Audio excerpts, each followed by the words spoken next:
కర్నూలు జిల్లా మంత్రాలయం ఎమ్మెల్యే కుమారుడు వైసీపీ యువ నాయకుడు ధరణిరెడ్డి ఎమ్మిగనూరు రాజకీయాలపై సంచలన వ్యాఖ్యలు చేశారు. నియోజకవర్గంలో పార్టీ ఇన్ఛార్జి బాధ్యతల విషయంలో అధిష్టానం పునరాలోచన చేయాలని, అక్కడి సీనియర్ నేతలకు అవకాశం ఇవ్వాలని పార్టీ అధ్యక్షుడు జగన్మోహన్ రెడ్డిని విజ్ఞప్తి చేశారన్నారు. 2029లో జగన్ గారిని మళ్లీ ముఖ్యమంత్రిగా చూడాలంటే పార్టీ అవసరమైన రిస్కులకు వెళ్లకూడదని, సీనియర్ నేతలకు అవకాశం ఇవ్వడం సమంజసమన్న ధరణిరెడ్డితో మా ప్రతినిధి Basavaraj face to face. YSRCP MLA Y Bala Naga Reddy తనయుడు వై ధరణ్ రెడ్డి ఇటీవల సెన్సేషనల్ స్టేట్మెంట్ ఇవ్వడం జరిగింది. ఏదైతే 2029లో ఎమ్మిగనూరు స్థానం నుండి ఇండిపెండెంట్గా పోటీ చేస్తానని బాహాటంగా ఒక స్టేట్మెంట్ ఇచ్చిన నేపథ్యంలో అంటే ఆయన ఆ స్టేట్మెంట్ ఎందుకు ఇవ్వాల్సి వచ్చింది, ఏంటి పరిస్థితి కనుక్కునే ప్రయత్నం చేద్దాం. అన్న చెప్పండి, ఎమ్మిగనూరు నుంచి ఇండిపెండెంట్గా పోటీ చేస్తామని చెప్పిన పరిస్థితులు మనం చూసాం. మరి ఏ ఉద్దేశము 2029లో మీరు రాబోతున్నారా, ఏంటి పరిస్థితి? 2029లో రాబోతున్నాను అనేది తర్వాత ఫస్ట్ యాక్చువల్గా అంటే నా మనసులో మాట ఏం లేదు. ఇప్పుడు అక్కడున్న నా తమ్ముడి మీద కూడా నాకేం కోపం లేదు. మన జగన్మోహన్ రెడ్డి అన్న గారిని 2029లో నేను ముఖ్యమంత్రిగా చూడాలన్న ఆకాంక్షతో ఇప్పుడున్న ఆంధ్రప్రదేశ్లో పరిస్థితుల వల్ల ఎక్కడిదక్కడ ప్రయోగం చేసే దానికన్నా ఉన్న సీనియర్లను అయితేనేమి ఇన్ఛార్జీలను అయితేనేమి వాళ్ళు పోటీ చేస్తే బాగుంటుందనే ఉద్దేశంతో అక్కడైతే చెన్నకేశ్వరరెడ్డి గారు కుమారుడు ఉన్నాడు, మా బాబాయ్ జగ్గిరెడ్డి గారు అయితేనేమి. ఒకవేళ ఆయన వద్దనుకుంటే సీనియర్ నాయకులు బుట్టారేనగమ్మ గారు ఉన్నారు, లేదు వద్దనుకుంటే బీసీ నాయకులు కావాలంటే రుద్రగౌడ అంకుల్ గారు ఉన్నారు. అది వాళ్ళని కాదని నా తమ్ముడు రాజీవ్ రెడ్డి గారికి ఎందుకు ఇచ్చారని, రాజీవ్ రెడ్డే క్యాండిడేట్ అనే ఆలోచన ఉన్నప్పుడు మేము కూడా ఉన్నాం కదా సీనియర్లు అనే ఆలోచనతో తప్ప రిస్క్ చేయకూడదు, ఒక సీటు మనం చేతులారా మిస్ చేసుకోకూడదు అనే ఆలోచనతో తప్ప మాట్లాడినాను తప్ప రాజీవ్ రెడ్డి నా తమ్ముడు రాజీవ్ రెడ్డి మీద కోపంతోనో ఇంకోటో కాదు. ఖచ్చితంగా 2029లో జగన్మోహన్ రెడ్డి గారు ముఖ్యమంత్రి కావాలని, జగన్మోహన్ రెడ్డి గారు లేదు మీ సీనియర్లకిను నాకు రాజీవ్ రెడ్డికే ఇస్తాన ఆలోచన ఉంటే మాత్రం తప్పకుండా 2029లో రాజీవ్ రెడ్డి పైన, నా తమ్ముడు రాజీవ్ రెడ్డి పైన ధరణిరెడ్డి పోటీ ఖచ్చితంగా ఉంటుంది. దాంట్లో ఎటువంటి మార్పు లేదు. అది కూడా మా నాన్నగారు, మా పెద్దనాన్నగారు, మా అన్నగారు పర్మిషన్ తీసుకొని ఖచ్చితంగా పోటీ చేస్తాను. అది కూడా ఎమ్మిగనూరు నియోజక ప్రజల సహకారాలతో పోటీ చేయడం జరుగుతుంది. వాళ్ళు ఆశీర్వదిస్తారని కూడా కోరుకుంటున్నాను. అయితే బుట్టారేణుకమ్మ ఇటీవల ఎలక్షన్లో ఓడిపోయింది, అంటే ఇన్ఛార్జ్గా కొన్నాళ్ళు ఉన్నారు. అంటే ఈ క్రమంలో ఆమెని పక్కన పెట్టేసి అనుభవం లేని రాజీవ్ రెడ్డిని తీసుకురావడంలో అంటే వైసీపీ అధిష్టానము పునః పరిశీలన చేయలేదా, లేదా అనాలోచిత నిర్ణయం అంటారా?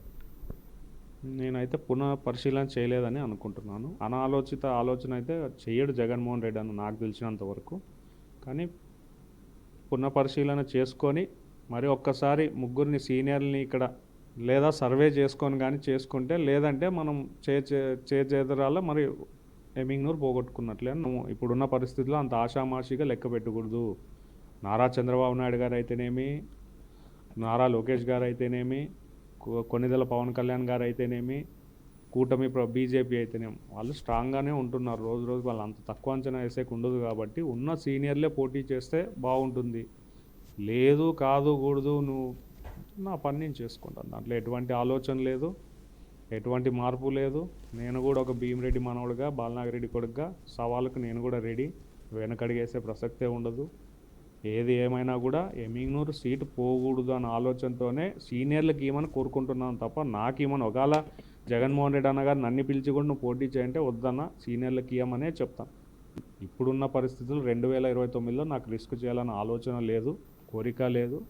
2034లో ఖచ్చితంగా పోటీలో ఉంటాం. ఆ రోజు ఎవరు ఇప్పుడు లేదు రాజీవ్ రెడ్డి అంటే మాత్రం కన్ఫామ్గా ఇండిపెండెంట్గా 2029లో ఎమ్మిగనూరు నుంచి బరిలో ఉంటాం. అయితే ఇక్కడ ఏదైతే బాలనాగరెడ్డి కుటుంబానికి కావచ్చు, చెన్నకేశ్వరరెడ్డి కుటుంబానికి కావచ్చు రాజకీయ వైరుధ్యం ఉంది. అందుకే ఇప్పుడు ధరణ్ రెడ్డి రాజకీయ ఏదైతే సెన్సేషనల్ ఒక ఘాటు అయిన వ్యాఖ్య చేస్తూ ఉన్నాడు. వాస్తవానికి ఈ రెండు కుటుంబాలకు పొసగట్లేదని ఒక చర్చ కూడా రాజకీయంలో జరుగుతూ ఉంది. ఇది వాస్తవం అంటారా? వాస్తవము. నేను వాస్తవంగా నాకు కేశవరెడ్డి కుటుంబం మీద కోపమే లేకపోతే అసూయే ఉంటే నేను మా జగ్గిరెడ్డి బాబాయ్కి ఎందుకు ఇవ్వమని చెప్తాను. నాకు ఏ కోపము లేదు. అట్లా ఆలోచన చేసి నాకు కోపం ఉండేది అట్లుంటే మాకి వాళ్ళ కుటుంబాల మధ్య మీరు చెప్పినట్ల గొడవలే ఉంటే కినా నేను ఎందుకు అడుగుతాను? నాకే అడుగుతుంటే టికెట్. నేను మా జగ్గిరెడ్డి బాబాయ్ పేరు ఎందుకు చెప్తాను? నేనేమంటున్నాను, ఉన్న పరిస్థితిలో సీనియర్లు సీనియర్ని వదిలేసి మనం రిస్క్ చేయడం ఇప్పుడు సాక్షాత్తు నాకు ఇస్తే ఎవడైనా సీట్ ఇస్తే వద్దంటాడా? మీరు అడిగినట్లా ఈ జగన్మోహన్ రెడ్డి గారు నిలబడండి ధరణి అంటే నేను ఎవడో నిలబడుకోని ఉంటాడా అంటున్నాను నేను. కానీ నేను వద్దంటాను అని చెప్తున్నాను కదా. 2029లో రిస్క్ వద్దు. ఆ రోజు నేను జగన్మోహన్ రెడ్డి గారిని కలిసినప్పుడు నాకు చెప్పింది కూడా ఇదే. నేను ఎవరిని సీనియర్ని కదలలేను, ఉన్న బుట్టారేణకమ్మ గారికే ఇస్తానని చెప్పాడు. సరే ఆయన ఈక్వేషన్ వల్ల ఎందుకు చేయందో నేనేమంటున్నాను, కేశవరెడ్డి కుమారుడికి ఇవ్వని కోరుకుంటున్నాను. ఓకే, రేపు నాకు ఇచ్చినా ఇదే చెప్తాను. ఒకవేళ ధరణి నువ్వు పిలిచి నువ్వు పోటీ చేయనా కూడా లేదన్నా సీనియర్లకి టైం రిస్క్ వద్దనే చెప్తాను. నెక్స్ట్ టైం 2034లో ఖచ్చితంగా పోటీలో చేస్తాను. అది ఎంపీ కావచ్చు, ఎమ్మెల్యే కావచ్చు. ఏదైతే అంటే పార్టీ వైఎస్ఆర్ కాంగ్రెస్ పార్టీ అధిష్టానము పునరాలోచన చేసి ఎమిగనూరుకు సంబంధించిన సీటును రాజీవ్ రెడ్డికి ఇవ్వడము అది కొంత అనాలోచిత నిర్ణయం. ఎమ్మిగనూరు సీటు విషయంలో తనకి ఎమ్మిగనూరు కావాలనే ఒక కోరిక అయితే పెద్దగా లేదు, కానీ పార్లమెంట్కి వెళ్ళాలనే ఒక ఆశ ఉంది.